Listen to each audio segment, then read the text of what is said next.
La parole de Dieu.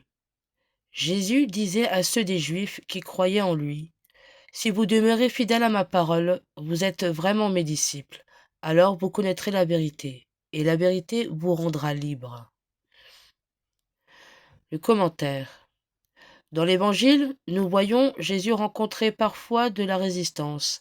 À chaque fois, c'est parce qu'en face de lui, les hommes sont sûrs d'eux, sûrs d'avoir la vérité, fiers de ce qu'ils sont. Ici, à cette parole du Christ, certains Juifs répondront fièrement, nous sommes la descendance d'Abraham. Lorsque Jésus annoncera à ses apôtres sa passion prochaine, Pierre, très sûr de lui, le prendra à part. Cela ne t'arrivera pas, et on connaît la réponse sanglante de Jésus. Passe derrière moi, Satan. Être véritablement disciple du Christ, c'est acquérir la vérité de la révélation de l'Évangile, qui peut être déroutante. Suivre le Christ exige une constante remise en question de nos certitudes. Laisser le Christ agir dans nos vies, c'est laisser de côté notre amour-propre, c'est laisser la vérité nous rejoindre, surtout lorsqu'elle n'est pas ce que nous croyons. Là est la vraie liberté. Jeûner.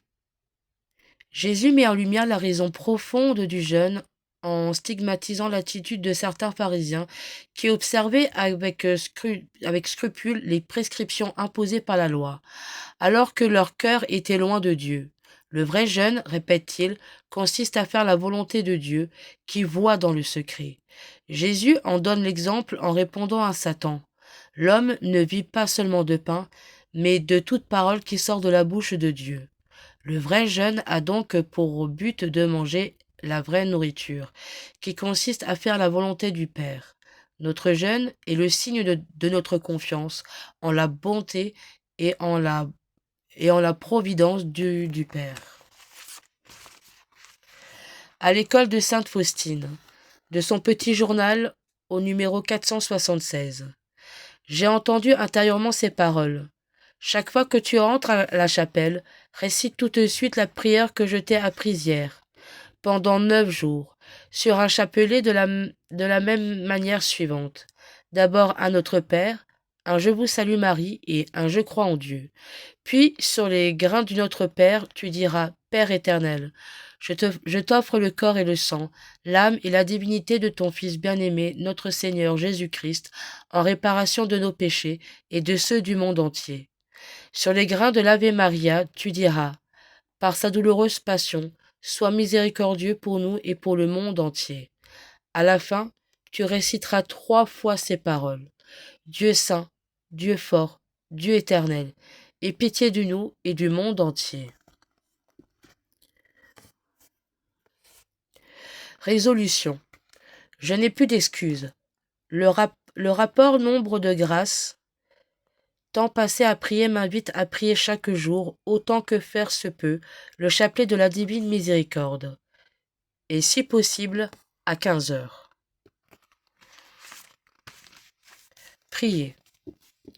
Rendez-moi, Seigneur Dieu, obéissant sans contradiction, pauvre sans défection, chaste sans corruption, patient sans protestation, humble sans fiction, joyeux sans dissipation, sérieux sans abattement, retenu sans rigidité, actif sans légèreté, animé de votre crainte sans désespoir, véridique sans duplicité, faisant le bien sans présomption, reprenant le prochain sans hauteur, l'édifiant de paroles et d'exemples sans simulation. Accordez-moi d'être affligé de vos peines par la pénitence, d'user en chemin de vos bienfaits par la grâce, de jouir de vos joies, surtout dans la patrie, pour la gloire. Vous qui, étant Dieu, vivez et régnez dans tous les siècles des siècles. Amen. Vous êtes vraiment mes disciples si vous demeurez dans ma parole.